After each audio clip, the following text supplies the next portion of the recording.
یحییٰ کا وہ نک پسر جس سے میں حق اٹھی علم کی سحر دل میں بسائی.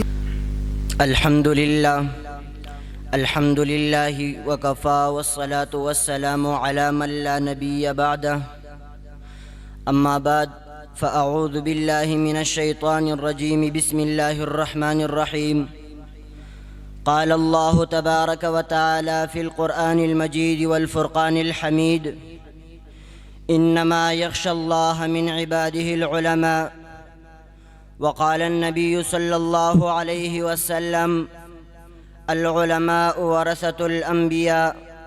صدق اللہ العظیم. میرے واجب الاحترام معزز علماء کرام اور منصب انصاف پر تشریف فرما منصفین عظام اور دور دراز سے تشریف لائے ہوئے میرے غیور مسلمانوں، السلام علیکم ورحمۃ اللہ وبرکاتہ.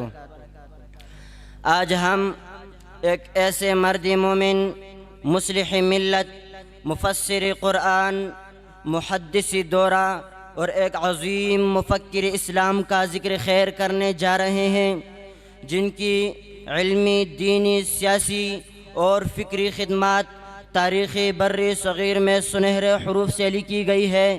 وہ شیخ الاسلام، مفسر قرآن علامہ شبیر احمد عثمانی رحمۃ اللہ علیہ اور ان کی تحریکی جمعیت علماء اسلام پاکستان سے نسبت اور تعلق پر مبنی ہے. آئے ہم علامہ شبیر احمد عثمانی رحمۃ اللہ علیہ کی حیاتی، علمی، سیاسی خدمات اور جمعیت علماء اسلام کے قیام اور ارتقاء پر تفصیل سے گفتگو کرتے ہیں.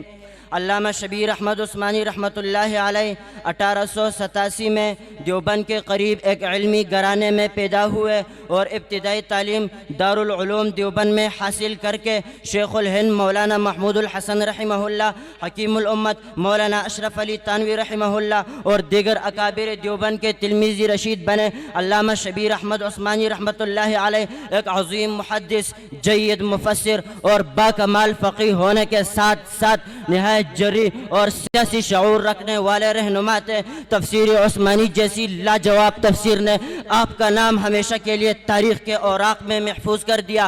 قیامی پاکستان کی جدوجہد میں جہاں سیاسی رہنماؤں کا کردار رہا، وہی علماء کرام نے بے مثالی قربانی دی ہے.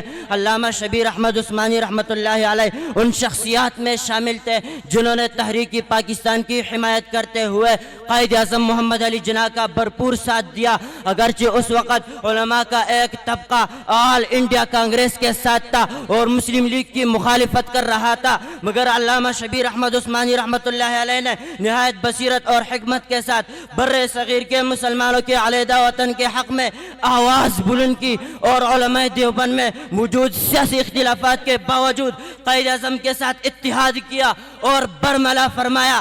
قائد اعظم محمد علی جناح مسلمانوں کے سب سے بڑے سیاسی رہنما اور مجاہد ہے، ان کا ساتھ دینا عین دینی تقاضا ہے. اور آپ کو یہ اعزاز بھی حاصل ہے کہ 14 اگست 1947 کو پاکستان کے قیام کے موقع پر کراچی میں قومی پرچم لہرانے کا شرف بھی آپ ہی کو نصیب ہوا. تحریک پاکستان کے بعد جب 1947 میں قیامی پاکستان عمل میں آیا تو علماء کی ایک بڑی جماعت جمعیت علماء ہند کے ساتھ منسلک تھی، جس نے قیامی پاکستان کی مخالفت کی تھی. علامہ شبیر احمد عثمانی رحمۃ اللہ علیہ نے اس فکری اور سیاسی تناظر میں 1945-46 میں مسلم لیگ کے حق میں علماء کو منظم کرنا شروع کیا اور ایک ایسا فورم بنانے کی ضرورت محسوس کی جو خالص دینی اور اسلامی اصولوں کی بنیاد پر پاکستان میں اسلامی نظام کے نفاذ کے لیے جدوجہد کرے.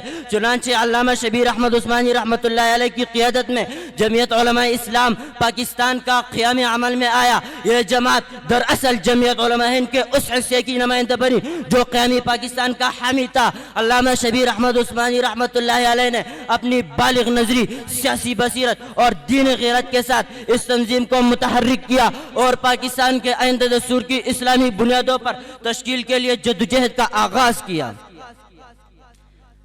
1949 میں علامہ شبیر احمد عثمانی رحمۃ اللہ علیہ اس جہانی فانی سے رخصت ہو گئے.